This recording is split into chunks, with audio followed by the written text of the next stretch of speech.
So while we are waiting on the other people, I can just tell you a story, because I'm here very happy to come here back again to Toulouse. Last time I stayed here, it was 13 years ago, so on the Formal Methods World Conference 1999. And so I was on university, did my PhD and the postdoc position, and we implemented a tool that I was able to verify graphical, let's say, case tool. It's a modeling tool. It was called autofocus, and we integrated a model checking tool and test case generators based on formal methods. And with this project, we won the first prize. There was a competition, and I got a big bottle of ammoniac with me, and I was very proud. And now I'm happy to come back again here to Toulouse. And today there's nothing to win except these flying vehicle there, but there's no chance probably. So, but I'm happy to stay here again. So okay, I think we'll start out with a presentation. So the time is limited. So the title is Enabling Development of Qualifiable Eclipse-based Tools, and there's a vision and a concept which I will present, and you'll see that there's a roadmap. We will walk on this, and I don't want that Eclipse will be qualified. I just want that there is a better support for developing qualifiable plugins. So if you need to have a qualification, or you want to have a qualification, then you should be better supported than currently. Of course, we can qualify every tool. We are doing this with our company Validas for a lot of tools, but this is not something we plan for Eclipse. We just plan a better support. Yeah, so this is a structure of the talk. The content, so there will be a little capture up on the requirements from the standards, and there will be a roadmap which we are currently proceeding in the automotive working group of Eclipse, and we are having some steps every 14 days, and we are synchronizing on their status, and I will present here some impressions on the roadmap and of course the status at the end. So let me start with the question: who knows the DO-330 standard, except Frederick? Which okay, so that's at least some of you. I will present some things from this. Well, the requirements from the standards are tool qualification, and there are many standards that have chapters on tool qualification, and the overall process is in 3 steps. So the first step, when you have a tool, is to determine whether it's critical or not. So it's called evaluation or classification in these different standards. And once you have defined, it can be either that the tool is uncritical and you do not need it because you're testing your software anyhow, and therefore it's not so critical because you would detect the errors, or it has no impact, or other argumentations. But if the tool needs confidence and needs, you want to trust the tool, then you should provide this confidence by a qualification of the tool. And this is the second step. Once you have classified the tools, then you can qualify only the critical tools which you want to rely on. And then the last step is, of course, to use a tool, maybe under some restrictions you have found out during qualification. We will see some of this. Well, for tool qualification, this is similar to people qualification. People qualification, you can send them to schools, you can train them, you can give them work, and there are many qualification methods. And also for the tool qualification, there are many qualification methods. The ISO 26262 lists 4 of them. And one is the increased confidence from use. So if the tool has proven to be good, then it can be applied. And these are the ASIL levels, so they are different from the avionic level. So ASIL D is the most highest, and ASIL R is the lowest level in automotive. And how to apply the increased confidence from use is described in the chapter 11.4.7 of the ISO 26262. There's some explanation. So the second method is the evaluation of the tool development process. So you go to your provider and assert him whether he is doing a good job or not. And this is described in another section. The third possibility is the validation of the software tool. So basically you test whether it fulfills your requirements. And there's also here a section which describe what kind of tests are necessary. And the fourth possibility is the development in accordance with a safety standard. And here's only a footnote that there is no safety standard for tools. And this was true when the ISO 26262 was published. I think it was 2 weeks earlier before the DO-330 was published. But they didn't know that there is a dedicated standard for tool qualification, which is called tool qualification considerations. And this standard is coming from the DO, it's a DO standard, but it's also applicable to automotive domains. So because the tools, for example, MATLAB Simulink or TestC or any other tool, CTC, are the same. And therefore, it does not matter whether you develop it good for avionic or you develop it good for automotive, you develop it in a sound way. And this, therefore, the standard is also applicable. And it's derived from the DO standard, and you see here the structure of this standard, and there are some process sections describing how you should develop the tool with the development process, or you should do tool qualification, you should plan it, and you have a configuration management, quality assurance, and there are always, every section is, this process is described within a section in this standard, and there's also a section on the data which you have to produce. Everything is to do. We counted the requirements. There are 478 requirements to satisfy for a good development. Okay, that's some much work to do. And of course, I know that the people working with Eclipse are not so satisfied or not so happy when they had 478 requirements to satisfy.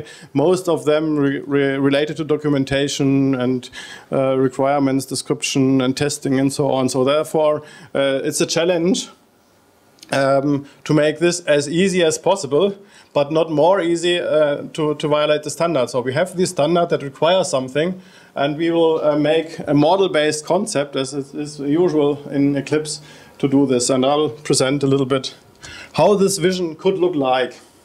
So, as I said in the beginning, currently Eclipse does not support qualification. So, of course, you can qualify, but it's not supported. And what we are developing here, and this is part of the Eclipse Automotive Working Group, there's a work package 5 tool qualification, and we are developing this roadmap together, and we are applying the DO-330 as a safety standard for tools. Well, the current development process in Eclipse is also a V model, like most development processes, and it somehow starts here with the architecture. You have the requirement plugins and the exported plugins, and you have this packages concept and so on, and everything is model-based. You see this when you can make some contributions or export packages and so on. So you get a list of packages, and it's easy to use, and it's not so bad. So you know the benefits you have from this well-defined architecture, and therefore this model is accepted and used, and people like to use it. Of course, main part here is coding. Then you have the code within Eclipse. You manage it, and it had also some integration possibilities. So you have these projects and products that can be combined and can be executed. You generate Excel files. So this is very well supported within Eclipse. However, there are some parts missing that somehow are required from the DO-330 when you look to this standard. And as Ian said today in the morning, who is responsible for integration? There is a person who is responsible for the architecture, but he did not ask who is responsible for quality. And this was just a sign. But for quality, you need even more than this. And the process somehow should look like this. So the end is the same. So you have the same process as previously for Eclipse, but you should make your requirements clear, and you should have tests and a qualification kit at the end. And we propose a model to do this because then it's easier to handle, and it's just a smooth extension of this model you already have in Eclipse. And let me say a word to these operational requirements and to the requirements, and also to the low-level requirements. The operational requirements are the use cases. In the avionics system, there are system requirements coming from outside to your tool. and the requirements are those requirements or functions you're required by your tool. And the low-level requirements are those things written in the code comments, more or less. Please correct me, Frederick, if I'm wrong. So it's just a definition, and we have here the freedom of interpreting the standard for us. So the standard is something very general, and then sometimes you're sitting and reading it, and how shall we do this? And then you have an idea, and we can do it in this way. And this is just one way we propose that satisfies the standard, and therefore we can be much more concrete than the standard is, and it will be much more easier to apply this process than to be conforming to the standard. Of course, there might be some people say, well, I don't want this one model-based approach. I will do this as I did it before, but they are free to do so. We just propose a process here. Let me say something. There are generic documents like a tool development plan that satisfies the DO-330 and the tool verification plan and others generic documents. But many of the documents required from the DO-330 can be generated out of the model. For example, DO-330 requires to have an architecture description. Well, the architecture is modeled anyhow within Eclipse. You just need to generate it out. Make a template and describe the architectural requirements, name them, have IDs for them, and then you have a requirements document without any extra effort. And the same holds for requirements documents. So once you model the requirements with this model, you can generate a requirement specification for your tool. So it's great. And I will come to this model a little bit in more detail, but details can be found on this roadmap where we have more thing, and also the model is there in the version. Well, for convincing yourself that we decided to take the plugin mechanism. You know, probably the overview, dependencies, runtime. There are many tabs here in the manifest and plugin XML file which are there. And we propose to use this architectural principle and to extend it by, for example, by requirements or qualifiable features and qualification evidence and other qualification data. So we keep the architecture of Eclipse as it is, and we reuse the architecture for qualification. So this is something obvious, but has to be done and has to be made. And then you will be able, with these elements, to add new requirements, you satisfy, or you define the tracing from requirements to test cases, everything which is required. You can do either here or in another integrated form. Well, of course, you will need also somebody who is responsible for the qualification and validation, and you have the committer, which is the king in the Eclipse community, beside the architects maybe, but I propose to have also something like a validator and to encourage people to do validation, to do reviews, to write requirements, to review requirements, to define test cases, and this is not so much fun maybe as coding for many of the Eclipse people in community, otherwise they would do this. And therefore, they need somehow rewards like stars. Here, this is from eBay. You can have credits, and you can, you know who verified your tool. You can trust them, and this is very important. And therefore, I propose to have such a validator. But this is something which is not required from the DO-330 that you have this role. But I think for our ecosystem, it would be a good idea. Well, currently in Eclipse, when you are building your product, you can choose between a source build and a binary build, and you can configure it. But the qualification build is somehow missing, and therefore we propose to have a third qualification build, which of course includes also this model with all the information required. And this is described in the development plan we propose for the Eclipse. How to fill out this model and how to provide this information. So you get a plugin, you can look in the qualification data and see how it was verified and who was verified and where the test cases are and what the test coverage is, and also. And of course the involved validators, you see who has done this. Well, the DO-330 is a generic standard which has so-called tool qualification level. This is different from these other standards. You may know the DO-178C has tool criteria. The ISO 26262 has tool confidence levels. And therefore, you need a mapping from these tool criteria to the tool qualification levels. And these are proposed here for the DO-178C. That has this mapping with a high risk and a high critical tool. You get the highest tool qualification level, and for lower levels, you get lower tool qualification level. And for the ISO 26262, it's the same thing for a very critical tool with a high tool confidence level, or with a high tool confidence level is this one, then you get need high tool qualification level. So this is just a proposal we make for the ISO 26262. Today I heard also a voice that, well, it's not bad that we don't have this, and therefore we do not need to do so.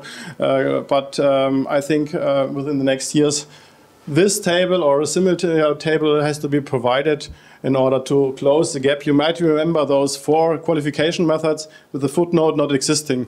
And this could be the content of the chapter explaining how the DO-330 could be applied for the ISO 26262. Well, here again is the process structure. And you see here also the documents that are required, just part of them. It's much work to do. And when you look into these chapters for the development process, of course, you will find also the tool requirements process, design process. There are many processes described and requirements, how they should look like. And what we did in our roadmap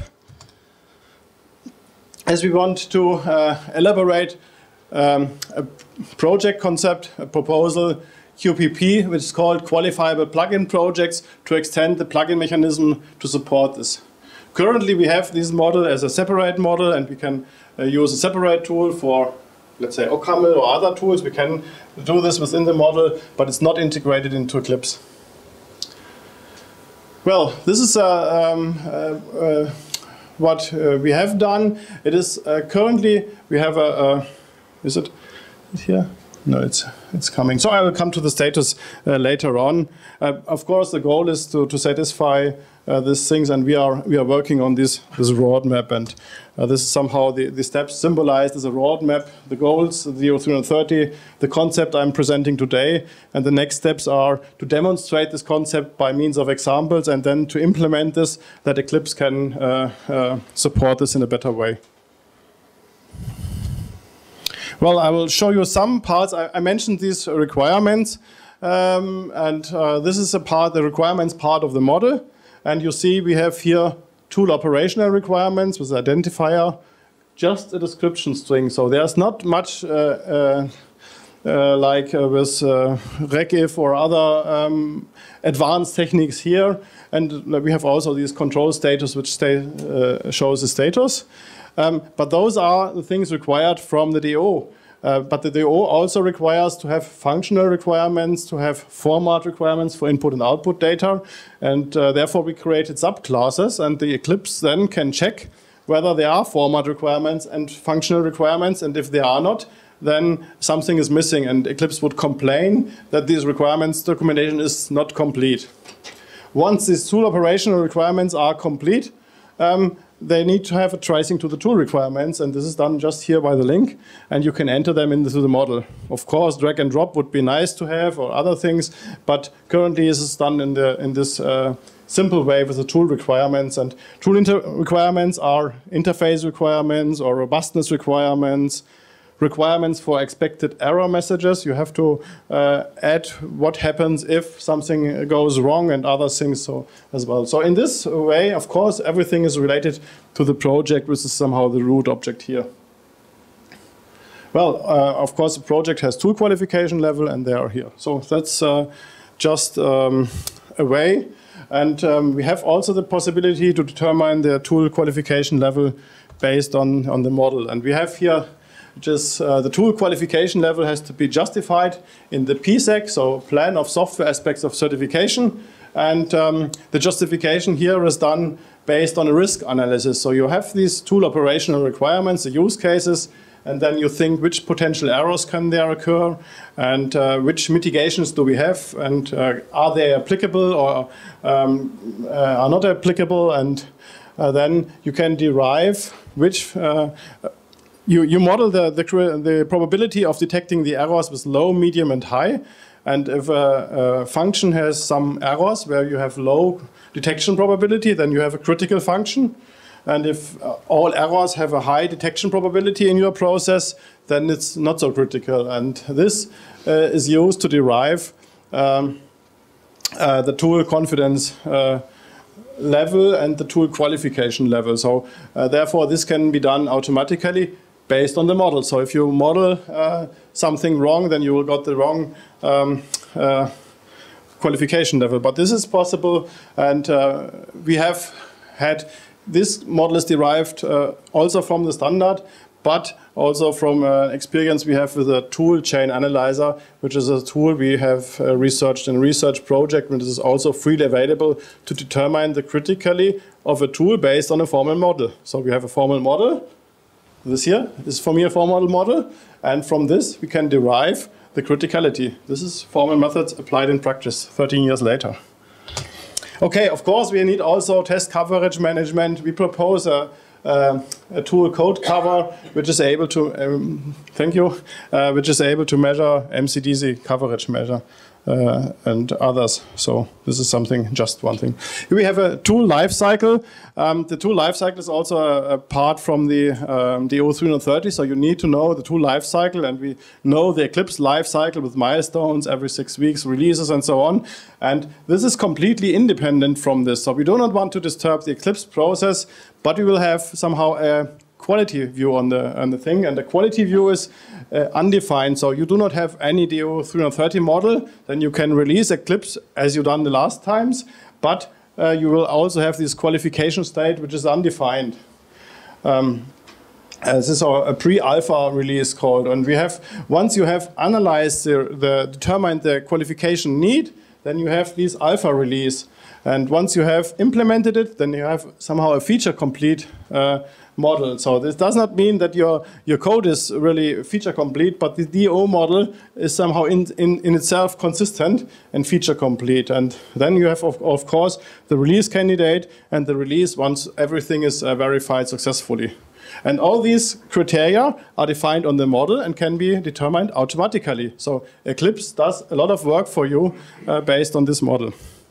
Of course, those parts are also critical and need to be qualified. That's written. Well, I skip the configuration management, and I'll also this independence challenge, because this is something you see. You have plugins, and when the tools depend on each other, they must not rely on the same tools or components, libraries, and therefore you have these independence requirements, which is somehow to be solved by analysis or other methods. And the qualification process at the end, when you run your qualification kit, you will see my test cases are okay, then requirements are okay, and the qualification kit is something that will be applicable on the user. So the user gets your test cases, and in his installation, in his environment, he can execute the test cases. So this is very important to run the test cases and to see if there are known bugs. There is also a model-based possibility to see which workarounds are there, and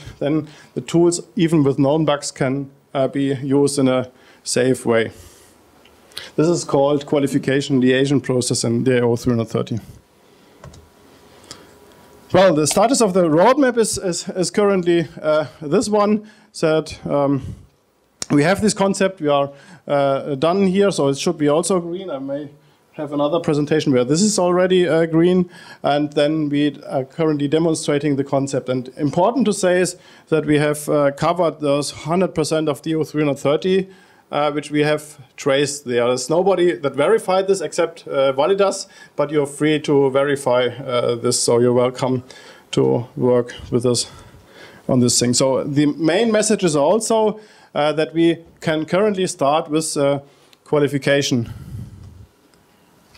We have here some examples where we are working in the group with EK4 with Medini Analyzer, or Validas with our toolchain analyzer, or virtual vehicle, which are somehow demonstrations of this thing. But I will come to an end now to leave you time to questions. Yes, this is also the summary. So we are now ready to qualify with this prototype. So for example, if you have an OCaml thing. We can model everything in this DO-330 model. But for Eclipse, it would be much more convenient if you have it integrated as you have the other plugin mechanism. And therefore, we propose to extend the plugin mechanism in the QPP project. But currently, we are also a little bit in demonstrating it and convincing people and also clearing the business cases and those elements. It's not a research problem anymore. It's just work. OK, so thank you.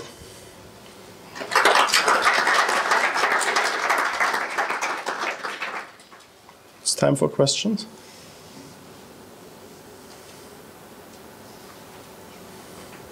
Yes?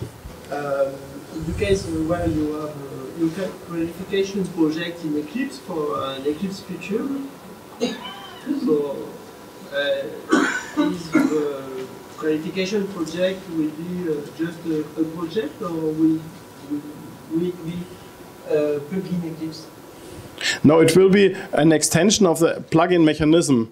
So there will be a project, an Eclipse project that extends the plugin mechanism to qualifiable plugin mechanism, somehow integrates this model we are proposing here and implementing those changes that determine the qualification states. Also the tailoring for the different TQLs is necessary. So there's a lot of things to do that Eclipse supports the development in a nice way. And this will be done within an Eclipse project. And then Eclipse is as Eclipse is, but you have the possibility, you have the qualification support. Then nothing is qualified from Eclipse. Then you have to start to analyze which are the plugins which are somehow critical, which are workarounds. So if maybe, for example, if you have a critical exception out of memory, and the idea, the workaround will try catch. So then you say, well, this is plugin and this is a workaround, and all people using this plugin stick to the workaround. Therefore, this plugin does not need qualification because it has this exception mechanism. So this is the first idea. You say, well, if we have workarounds, then it's okay. But this will be analyzed. So there may be other more dangerous errors in the plugins, and you have to analyze them. And once you have this analyzed state, then you can plan the qualification. As it said, the standard, first classification, then qualification. So people ask me how much effort it will be to qualify Eclipse. It's not even analyzed, so therefore I can't say this. In general, you can say that the effort is almost the same as the development, depending also how much you have. So if you have a good development with many tests and a good environment, then it's less requirement than if you don't have it. So, other questions? Yes? How do you plan to generate the qualification proofs? Is there a kind of automatic test runs or automation in this process? Mm-hmm. So the qualification is done. We have a qualification plan, and there are steps that you have to execute. And the main step, of course, is to run tests and to check whether only the known bugs occur or whether other bugs occur. This is the main task and the main contents of a qualification kit. Of course, you have documentation requirements and other things as well, but this is somehow the verification. It's not a formal verification, but it is a thing you can best create confidence. Do you plan to, based on the underlying tests, run a framework? We have identified this code cover framework, which is free, which we had already integrated into Eclipse and which can measure code coverage. Mm-hmm. So why not? So it's your time. We have breakfast now, coffee. So, but I'm here for questions, or even later if you want, as you like it.